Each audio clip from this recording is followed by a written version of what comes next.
Hey guys, I wanted to make a recording on a topic that I just had with one of my mentees. I'm a mentor as well as I have mentors, so it's important to always connect with different individuals. It's not that one person knows more than the next, it's just that, God uses all of us differently. But I was having an interesting conversation with one of my mentees, and he was just telling me that he finds it very fascinating how I am able to relate to a lot of the topics when it comes to men, and I am not a man, far from it, in fact. But I was explaining to him that it's important to know that when God uses someone from the spirit, it's not that you have to be that gender or that race, nothing. Because what's happening is God is just using you as a vessel. So I don't have to experience a lot of the things that you experience, but if God uses me as a vessel, then he is just speaking through me to get to you. So I think sometimes that's where it can be somewhat confusing at, because you normally hear people say something like, oh, well, you don't know where I've been if you never experienced where I've been. And I get that. Trust me, I do, because I believe that is very factual. But again, to separate the fact that there are some people that God literally uses as a vessel, who he gives discernment and wisdom and empathy and all those different gifts to help you. But what I wanted to talk about was a conversation I was having with him briefly, about an hour ago, I would say. And it's fatherless relationships. And I find it extraordinary interesting that, let's say you have two individuals in the household, two children in the household, two males, let's say, and his father was not there. Like, let's just say Papa was a Rolling Stone, and, wherever he laid his hat was his home, or whatever, however the song goes. But I find it interesting on how two of these different individuals can have a different experience, meaning one of them can grow up and be extremely angry to the point that he hates the sight of his dad. Like, he wants him dead on sight, like that type of anger. Like, don't even speak his name about me. I don't have a dad. I get that. And then you have the other child, the other son, who may be more lenient, a little more understanding, or even wanting more answers. So maybe he has more questions. He wants to know maybe why his dad wasn't there. Like, I need some type of closure. And even if the dad was to give him his particular reasoning, then this particular child would be a little more lenient and understanding and acceptive to the father not being there. And that's not to say that it's not affected him. It affected him just the same. I mean, a loss is a loss, but there are two different outcomes with the same experience. And it's important to know that we all are wired differently. And, I see that quite often. Same thing with a drug addict as a parent. I've known personal individuals who, if their parent were addicted to drugs or alcohol, then one child grew up and was addicted. They adopted the habit. And then you have the other child who will never touch anything, a drink, a cigarette, anything. They despise alcohol or drugs because they saw their parent grew up addicted. And I think it's so important to realize that you can't judge one person the same as you, because I see that often. Like, one child may feel like, why would you even want to give him a chance? Like, why would you even want to hear him out? Like, did you see what he did to our family, what he did to our mother? And it's almost like, one child is just pissed and despised that the other child is not full of the rage and anger that he is. And I think there's so many different scenarios that factors in to it. For one, we all are different, point blank, period. We all are just different beings. So some of us are just a little more receptive and a little more forgiving than others.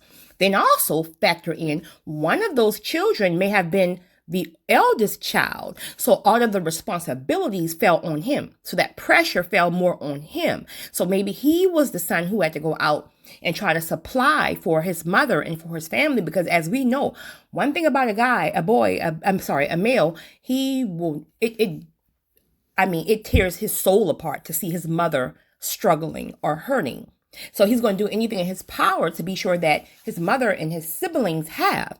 And I know men who literally started selling dope when they were 12, 13 years old, even younger, just to try to supply groceries in the house for their siblings as well as their mother because their father were not there. So if that particular child was responsible, let it be the eldest child or just the child who had to step up, then that anger, I mean, it's different. It's more of a resentment because a lot of that pressure came on you. Whereas if the other child, the youngest child, may not have experienced that type of pressure, he just knew that groceries was coming in the house, but he didn't know the pressure that it took for you to go and get it. Next, one thing is extremely important, and I know, I have encouraged some men to do it, and I'm going to be honest, like I pat myself on the back because it was a great outcome, but then I know some men who are just against it, and honey, like, no, I'm not doing it. I don't care what you say, but I think it's so important to have that conversation, even if it's just a one-time conversation to have with a father who was not involved in your life. Let it be to give you closure. And it's, another thing what people don't realize is that forgiveness does not equate to reconciliation. So just because you hear someone out and you hear their side and you decide to forgive them, not forgive them for their wrong, but just forgive them so it no longer have power on you, that doesn't mean that person has to be in your life going forward. That just means that you're ready for closure and you're ready to move forward. But sometimes it's great to have that one-time conversation because what I have realized in several of my meetings, and this is more common than most people know, when I've witnessed men sit down and finally have that one-on-one conversation with their dad, and they came back and they told me, like, they learned so much from their father that they did not know. They learned that their father didn't have a father. And so he didn't know how to be a father. And that's another thing, because you have some men who their father wasn't there, but they're the best fathers to their children. So it's like, you know what? My dad wasn't here. So I'm going to make it my duty to be the best father that I can be. So my child never have to experience what I experienced. And then on the flip side, you have men who are not great fathers because they were never shown the proper example how to be a father.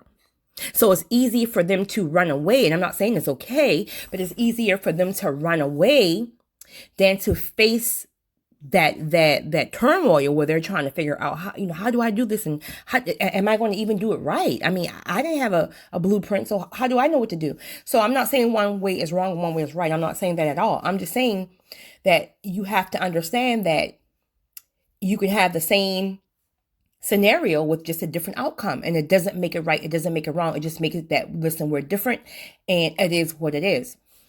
But back to what I was saying, so I've had men who said that they found out that their father did not have a father, that their father were abused sexually, emotionally, physically.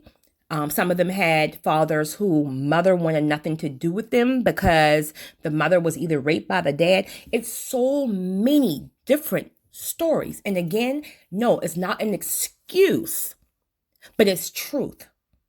And sometimes when you hear someone else's truth, then you realize, like, you know what? Dang, I didn't know all that. And then you may start to feel some sympathy, you may. And then sometimes again, if you're the one where you still have that rage in you because you're so angry that, everything got put on you, then you're so full of rage, like you're not even trying to hear anything. Like, for real, like, man, listen, I don't hear nothing you got to say. Ain't no excuse. And it's because you're full of rage. And I'm not judging you because, I mean, your rage is, you have every right to be upset. But at the same time, you don't want to carry around that rage for the rest of your life, because I'm sure it now affects your life in your own household, along with your own spouse and your own children. So you have to break the cycle. You have to break the generational curse. So if your father is saying, okay, I didn't have a father, or I didn't such and such, and now, you're in your household as an adult doing the same thing, raging and full of turmoil, like you are literally just repeating the cycle. And now your child is witnessing your rage and all this stuff because you didn't deal with your hurt and your anger and your the release of the hurt and pain. And now the generational curse continues. So make it a point to be the one that you break the cycle. You stop the generational curse. Get the answers that you need. It doesn't mean that, again, he's going to be, well, he cannot be your father, first and foremost. I mean, maybe he can be a friend if that's where you are, or even if he can't, allow him to be a grandfather to his children. But, it's a very sensitive topic. I know it's very sensitive. I mean, I've seen it go both ways. I've seen it where it was a very successful, and I've seen it where father and son almost went to blows. But when they really sat down and felt each other's heart, because as we know, you men, y'all have a hard time expressing y'all emotions, so y'all acting all hard. But when each person starts to really break down, through that emotion and show their vulnerability and their sensitive side, it's a beautiful thing. There's nothing that turns me on more than seeing a man who is in touch with his sensitive side, and to know that there is nothing wrong with being sensitive or vulnerable. There's nothing wrong with shedding a tear. Like, that is so sexy to me. Yes, honey, I said it. But but I just want to encourage you guys, because listen, this is 2020, the year of revelation, the year of manifestation. So, have that conversation if you need to. Understand again that a lot of your hurt and a lot of your pain is, yes, I mean, I get it. You know what I mean? Nobody can tell you how to feel, but you have to learn how to process that thing too. And it just, we have to get to a place where we're operating out of love and just peace. So I just want to encourage you guys to just take that first step, make that first call, and don't even wait on him, because you're a man, how you men go. So your daddy's not about to sit there and make the first call sometimes, even though he's wrong. Like, go a step ahead of him, because you're going to mess him up right there, because you took listen, when you can go to somebody who's guilty and that person have hurt or wronged you, but you can take the first step to go to them, like, you disarm them. So you help, you got the first step. So just take that first step, because you'll never know how it can change your life and truly, just help you on your journey moving forward. So you guys have a great one. It's your girl.